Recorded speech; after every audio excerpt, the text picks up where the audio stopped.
ไว้ด้านใดด้านหนึ่งโป๊ะพยายามให้ตัวสปริงเนี่ยมันวางอยู่บน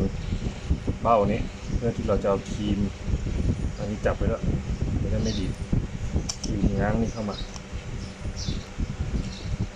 โป๊ะเข้าแล้วข้างหนึ่งก็บิดนี่ไปเอาจัดสปริงไว้ข้างบนก่อน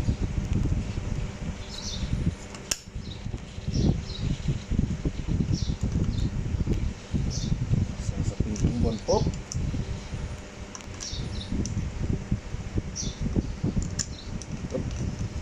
ข้างนี้จะแข็งหน่อย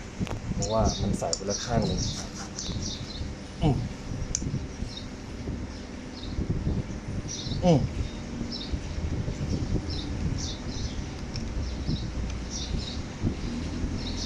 โป๊ะ